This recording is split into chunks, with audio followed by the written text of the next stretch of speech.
A lot of people want to hear stories about Norse mythology and about the gods.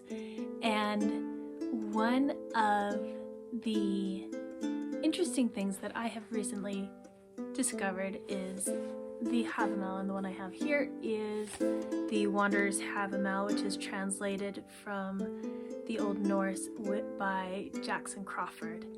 And I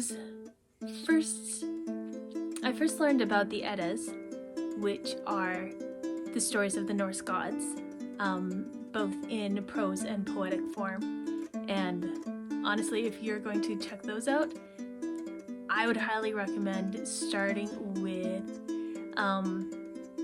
Snorri Sturluson's prose Edda. It's a lot easier to digest and gives you a pretty good overview.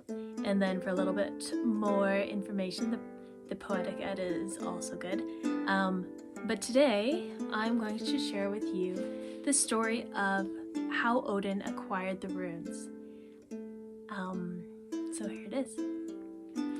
I know that I hung on a wind-battered tree 9 long nights, pierced by a spear and given to Odin, myself to myself on that tree, where roots grow in a place no one has ever seen.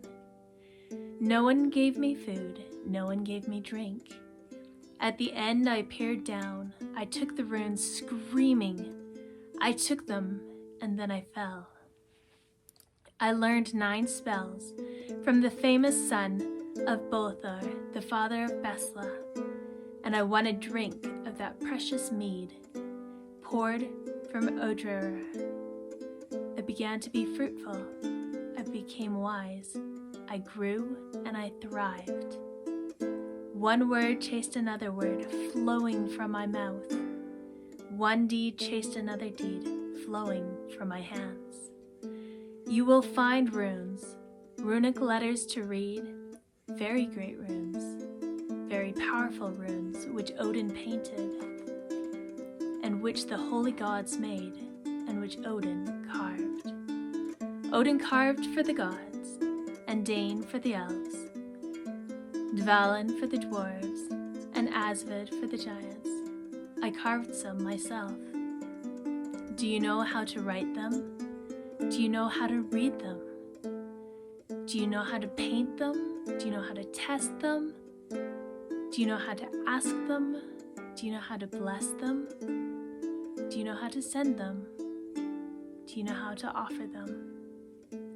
It is better not to pray at all than to pray for too much. Nothing will be given if you won't repay.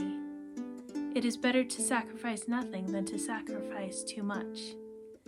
Odin carved this before the birth of humankind, when he rose up and returned again. I know magic spells that no woman knows, and no man either. The first is called help. And that is the story of how Odin hung 9 days and 9 nights from the world tree, in search of wisdom, in search of more knowledge, which he was always after. And that is how he discovered the runes and how he gave them to the Vikings, the people of Midgard, and also how he was able to acquire the knowledge of magic as well. It goes on to tell about the magic and the spells which he discovered. So I hope that was interesting to you, and I will share some more of the Havamal and some of the wisdom it imparts, which is basically the how-to code of the Viking Age. So we'll see you next time.